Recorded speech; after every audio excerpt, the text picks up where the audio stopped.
I think the palm oil price outlook for 2013 is going to be in 3 different phases.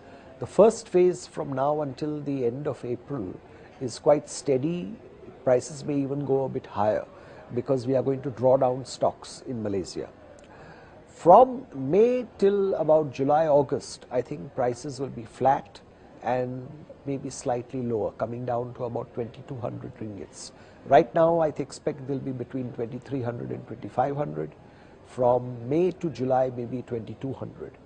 But after that will be a difficult period because world production of oilseeds is going to rise.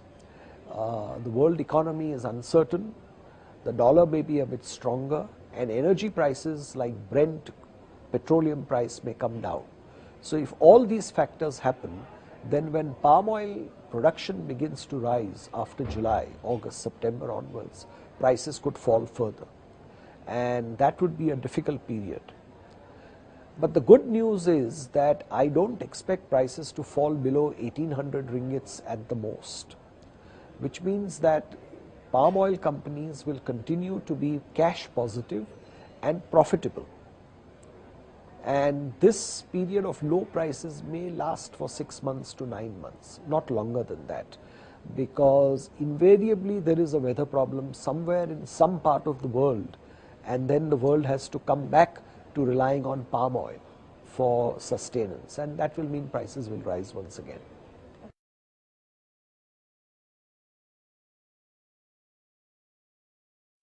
I think Malaysia and Indonesia should work together. There is no winner and loser in this, because if the two of them start competing on export taxes and things like that, both will lose.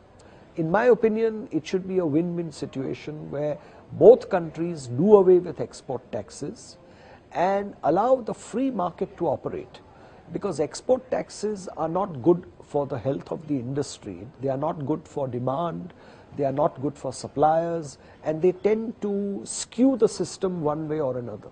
It is much better if you allow the free market to operate, and if the free market operates, Malaysia, because of its better infrastructure, better organization, and more homogeneous character of the industry, will always be able to compete and do extremely well. You don't have to be the biggest producer in the world to be the most profitable producer. Profitability comes from better management, better infrastructure, better facilities, better planning, better marketing, and Malaysia has got all those advantages.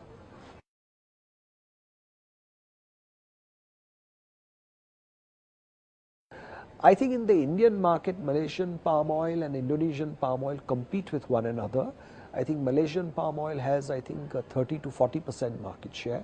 60% market share is with Indonesia, but that is because India is largely a CPO market, and Malaysia up to now has been exporting more olein and less CPO. So that's why Malaysia has lost ground.